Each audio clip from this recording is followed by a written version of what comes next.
We spent a year with Anderson Consulting designing a computer supply chain tendering system that would do everything from order management in the beginning to payment of a freight bill in the end. And Heinz is a pretty big company, and at that time, Heinz and Starkist Tuna and Heinz Pet Products, which is now, Del Monte now owns the Heinz Pet Product brands. This was about a $150 million piece of business for us. We spent a year designing the system. It was going to run with 10 people. On the very first day, we had 21 people because nobody at Anderson Consulting asked anybody at the plant if the system would actually work. And as you can imagine, this is sort of like Murphy's Law back in the early days. It didn't.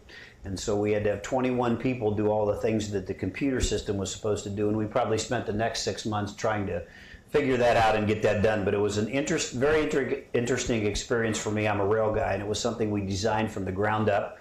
And we have taken that supply chain services. We probably do, at our height, we were doing about $1 billion in freight management through our supply chain group. We're probably doing about $500 million of it now, but we've built on the food business. We've had business with Del Monte. We do Continental, General Tire, Owens Corning, people like that. So that's how we got started in the supply chain business.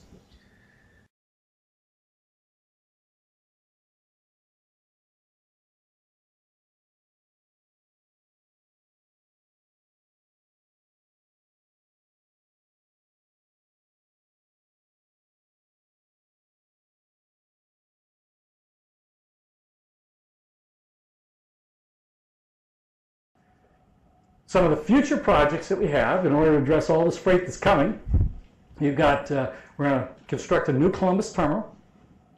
We're going to expand Jacksonville. Our Jacksonville facility, that port is going to grow down there, and we're going to be working on putting an on-dock facility at our port. New England, we're not cleared into New England. We got another one of those high-low situations coming from Albany, New York into our terminal in Worcester. And so what we do in Syracuse is very expensive because double stack economics are tremendous. So we run the double stack train from Chicago all the way to Syracuse. And there, what we do is we take the top box down and put it down in the lower and run single stack all the way in. Very costly for our company. So we're going to spend probably about $45 million to clear into New England. And then in Central Florida, we did a program with former Governor Bush, where what we did there is they wanted commuter rail service in Orlando.